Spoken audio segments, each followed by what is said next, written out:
Hello everyone. तो इस video में हम जानेंगे सखाराम गणेश देउस्कर के बारे में। तो आइए जानते हैं इनसे जुड़े जितने भी महत्वपूर्ण बातें हैं। तो इनका जन्म कहाँ हुआ था? तो सखाराम गणेश देउस्कर का जन्म 17 दिसंबर 1869 को देवघर के समीप कौरो नाम के एक गांव में हुआ था। इनके माता पिता का नाम उल्लेखनीय नहीं है। मराठी मूल के देउस्कर के पूर्वज महाराष्ट्र के रत्नागिरी जिले में शिवाजी के आलबान नाम के एक किले के निकट रहते थे। सखाराम के मां के निधन के बाद उनकी बुआ विद्यानुरागिनी ने इनका पालन पोषण किया। इनकी बुआ मराठी साहित्य से भली भांति परिचित थी। देवगढ़ जिले के केरू ग्राम में जन्मे इस साहित्यकार ने क्रांति साहित्य साधना करके क्रांति इतिहास में अपना नाम अमर कर लिया। इनके शिक्षा के बारे में जानते हैं तो 1891 में देवघर के आर मित्र हाई स्कूल में मैट्रिक की परीक्षा इन्होंने पास की। सखाराम बचपन से ही वेदों के अध्ययन के साथ ही बंगाली भाषा भी सीखे। इतिहास का विषय उन्हें बहुत प्रिय था। सखाराम बाल गंगाधर तिलक को अपना राजनीतिक गुरु मानते थे। अब इनका योगदान क्या है देश के आज़ादी में, या देश के लिए इनका क्या योगदान है? तो सखाराम ने कोलकाता में जाकर सार्वजनिक सेवा की और उन्होंने कोलकाता में शिवाजी महोत्सव आरंभ करके युवकों के अंदर राष्ट्रीयता की भावना भरी। वे बंग भंग आंदोलन के पहले स्वदेशी के प्रवर्तक थे और देश की स्वतंत्रता को अपने जीवन का लक्ष्य मानने वाले सखाराम ने क्रांतिकारी आंदोलन से भी संपर्क रखा। उन्होंने बांग्ला और हिंदी साहित्य में रचना करके जन जागृति फैलाई और इसमें अपना बहुत बड़ा योगदान दिया। सखाराम गणेश देउस्कर की अध्यक्षता में कोलकाता में बुद्धिवर्धिनी सभा का गठन किया गया। इस सभा के माध्यम से नव युवकों में ज्ञान की वृद्धि तो होती ही थी, साथ ही उन्हें राजनीतिक ज्ञान भी प्राप्त होता था और लोगों ने विदेशी को छोड़कर स्वदेशी वस्तुओं के उपयोग करने का निर्णय लिया। 1905 में बंग भंग के विरोध में जो आंदोलन चला उसमें देउस्कर ने बहुत बड़ा योगदान दिया। अब वो इनका क्या कार्य क्षेत्र क्या था? तो 1893 में देउस्कर के आर मित्र हाई स्कूल में शिक्षक के पद पर इन्हें नियुक्त किया गया। इस स्कूल में मिल राजनारायण बसु से मिले और अध्यापन के साथ साथ एक और अपने सामाजिक राजनीतिक दृष्टि का विकास करते रहे। तो ये स्कूल के समय राजनारायण बसु से मिले और ये जो अध्ययन के साथ साथ इन्होंने एक अलग ही अपना सामाजिक राजनीतिक दृष्टि का विकास किया। इसके साथ साथ दूसरी ओर उसकी अभिव्यक्ति के लिए बंगला के विभिन्न पत्र पत्रिकाओं में राजनीतिक, सामाजिक और साहित्यिक विषयों पर भी ये लेख लिखते रहे। 1894 में देवघर में एक अंग्रेज मजिस्ट्रेट था जिसका नाम हार्ड था। उसके अन्याय और अत्याचारों से लोग बहुत परेशान थे। सखाराम ने उसके विरुद्ध कोलकाता में प्रकाशित होने वाली हितवादी नाम के पत्र में कई लेख लिखे, जिसके फलस्वरूप हार्ड ने देउस्कर को स्कूल की नौकरी से निकाल देने की धमकी दी। उसके बाद देउस्कर ने शिक्षक पद से नौकरी छोड़ दी और वे कोलकाता जाकर हितवादी अखबार में प्रूफ संशोधन के रूप में कार्य करना शुरू कर दिया। तो ये जो अपने पत्र पत्रिकाएं निकालते थे, ये जो अपनी बात निकालते थे, ये किस में निकालते थे? तो हितवादी पत्रिका में निकालते थे। इसके कुछ समय बाद वे अपनी असाधारण प्रतिभा और मेहनत के बल के आधार पर हितवादी के संपादक बन गए। तो हितवादी पत्रिका के संपादक भी सखाराम गणेश देउस्कर बने थे। 1907 में सूरत में जब कांग्रेस अधिवेशन में कांग्रेस का गरम और नरम दल का विभाजन हुआ तो हितवादी के मालिक ने देउस्कर को गरम दल और तिलक के विरुद्ध हितवादी में संपदा एक लेख लिखने के लिए कहा। सखाराम तिलक के राजनीतिक विचारों से एकता का अनुभव करते थे, जिसके कारण उन्होंने तिलक के विरुद्ध संपादकीय लेख लिखने से मना कर दिया। फलतः इसके बाद उन्हें हितवादी के संपादक पद से अपना त्यागपत्र देना पड़ा। तो यहाँ पे जो सूरत अधिवेशन है ये 1960 लिख दिया गया है, जो कि गलत है। सूरत अधिवेशन 1907 में हुआ था, जो कि इसमें क्या होता, तो इसमें कांग्रेस जो है वो गरम दल और नरम दल में बट गया था। कांग्रेस का विभाजन 1907 के सूरत अधिवेशन में हुआ था। तो जब कांग्रेस में विभाजन हुआ था सूरत अधिवेशन, सॉरी यहाँ पे 1960 लिख दिया गया है। सूरत में कांग्रेस का अधिवेशन जो हुआ था उसमें गरम और नरम दल में जो बटा था वो 1906 में हुआ था, 1960 में नहीं हुआ था। तो यहाँ पे 1960 जो है वो गलत है, 1906 में हुआ था। तो वहाँ पे उन्हें राजनीतिक जो उनके गुरु थे बाल गंगाधर तिलक, उनके विरुद्ध कुछ लिखने के लिए कहा गया, लेकिन उन्होंने लिखने से मना कर दिया। इसके बाद उन्हें हितवादी के संपादक पद से अपना त्यागपत्र देना पड़ा। इसके बाद में वे कोलकाता के राष्ट्रीय शिक्षा परिषद के विद्यालय में बांग्ला भाषा और भारतीय इतिहास के शिक्षक के पद के लिए नियुक्त हुए।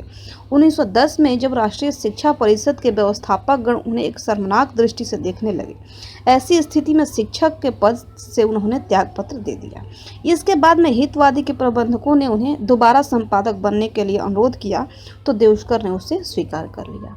सखाराम गणेश संस्कृत, मराठी और हिंदी भाषा के एक अच्छे ज्ञाता थे। बांग्ला भाषा के प्रसिद्ध पत्र हितवादी के यह संपादन करते थे। इनके प्रेरणा से इस पत्र का हित वार्ता के नाम से हिंदी संस्करण निकला। तो हितवादी पत्र जो था, इसका हिंदी संस्करण किस नाम से निकला? तो हित वार्ता के नाम से निकला। हिंदी वार्ता का संपादन पंडित राम बाबू विष्णु पराड़कर ने किया था। हिंदी में भी बांग्ला, मराठी आदि विभक्ति शब्द से मिलकर लिखी जाए, इसके लिए देउस्कर ने एक बहुत बड़ा आंदोलन चलाया था। देशेर कथा नामक ग्रंथ की रचना इनका सबसे बड़ा योगदान था। इसका पहला संस्करण का पंडित बाबूराव विष्णु पराड़कर ने देश की बात नाम से हिंदी में अनुवाद किया था। तो देशेर कथा का हिंदी अनुवाद पंडित बाबूराव विष्णु पराड़कर के द्वारा देश की बात नाम से किया गया था। इस पुस्तक में प्रथम देश की दशा पर प्रकाश डाला गया। विदेशी सरकार ने इसे प्रकाशित होने से पहले ही जब्त कर लिया था, लेकिन गुप्त रूप से देश भर में इसका बहुत प्रचार हुआ। उनकी पुस्तक देशेर कथा को अंग्रेज सरकार ने प्रतिबंधित किया था, फिर भी वह 5 बार प्रकाशित हुई। यही कीर्तिमान उनकी एक अन्य पुस्तक है तिल के मुकदमा ने भी स्थापित किया था। तो उनके द्वारा 2 पुस्तक जो कि बहुत उसका प्रचार प्रसार हुआ गुप्त रूप से ही देश में, जिसे इन दोनों पुस्तकों को देशेर कथा और तिल के मुकदमा पुस्तक को ब्रिटिश सरकार ने प्रतिबंध लगा दिया था। उन्होंने लगभग 25 पुस्तकें, 1000 से अधिक निबंध लेखन के साथ ही दैनिक हितवाद का संपादन भी किया। सखाराम का घर अरविंद घोष और बारिंद्र घोष जैसे क्रांतिकारियों के मिलने का स्थान था। यह दिन में पत्रकारिता करते थे और रात में अपने दल के कार्यों में लगे रहते थे। यह लोकमान्य के पक्के अनुयायी थे और बंगाल में जन क्रांति लाने के कारण यह बंगाल के तिलक कहलाते थे। हिंदी के प्रचार के लिए भी यह निरंतर प्रयत्न करते रहे। अब इनकी कुछ कृतियां हैं, कौन कौन सी रचना उन्होंने की है इसके बारे में है। तो सखाराम गणेश देउस्कर भारतीय नवजागरण के अन्य निर्माताओं की तरह एक निर्भीक पत्रकार और मौलिक विचारक थे।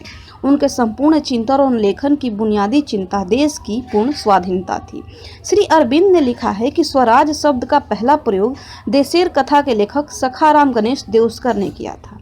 देउस्कर ने पत्रकार के रूप में लेखन की शुरुआत की थी। तो स्वराज शब्द का पहला प्रयोग देशेर कथा में सखाराम गणेश देउस्कर के द्वारा ही किया गया है। वे बांग्ला के अधिकांश क्रांतिकारी पत्रिकाओं में लेख लिखते थे। युगांतर पत्रिका के वे नियमित लेखक थे। युगांतर के अलावा उन्होंने साहित्य भारती, धरनी, साहित्य संहिता, प्रदीप, बंग दर्शन, आर्यावर्त, वेद व्यास, प्रतिभा आदि पत्रिकाओं में भारत के इतिहास, संस्कृति, साहित्य आदि से संबंधित बहुत सारे लेख लिखे, जिनका उद्देश्य भारतीय जनता को अपने अतीत और वर्तमान का ज्ञान कराना था। इतिहास, साहित्य और राजनीति उनके प्रिय विषय थे। सखाराम गणेश देउस्कर के ग्रंथों और निबंधों की सूची बहुत लंबी है।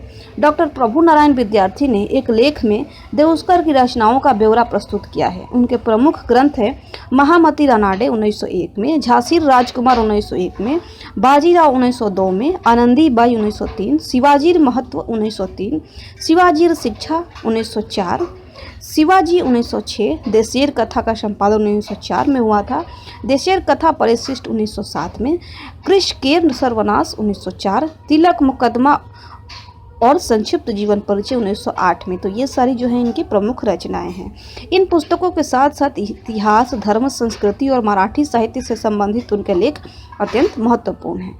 कुछ लोगों के लिए त्याग और संघर्ष जीवन के आदर्श होते हैं, लेकिन सखाराम गणेश देउस्कर की पूरी जिंदगी त्याग और संघर्ष के ताने बाने से बनी हुई है। स्वतंत्रता और स्वराज्य का यह योद्धा जीवन भर अपने विचारों के लिए कठिन संघर्ष करता दिखाई देता है। उनका पारिवारिक जीवन भी निरंतर संकटों और संघर्षों के बीच बीता। जब वे 5 वर्ष के थे तभी उनकी माता का देहांत हो गया, इसलिए उनका पालन पोषण उनकी विधवा बुआ के हाथों हुआ, जिन्होंने सखाराम को मराठी साहित्य की शिक्षा दी। जब देशेर कथा को लोकप्रियता के कारण देउस्कर ख्याति के शिखर पर थे, तभी एक ओर उनकी 2 पुस्तकों पर सरकार ने प्रतिबंध लगा दिया तो दूसरी ओर उनकी पत्नी और एकमात्र पुत्र का निधन हो गया। सन 1910 के अंतिम दिनों में इन सब आघातों से आहत होकर सखाराम गणेश देउस्कर अपने गांव कौरो लौट आए और वहीं रहने लगे। उनको कुल 43 वर्ष का ही जीवन मिला था। 23 नवंबर 1912 को यह प्रकाश पुंज सदा के लिए बुझ गया। दुनिया के अधिकांश महान प्रतिभाएं अपने आलोक से लोक को चकित करती हुई इसी तरह अल्प आयु में ही दुनिया से विदा हो गई हैं। तो ये था सखाराम गणेश देउस्कर के बारे में कुछ महत्वपूर्ण बातें। वीडियो देखने के लिए आपका बहुत बहुत धन्यवाद।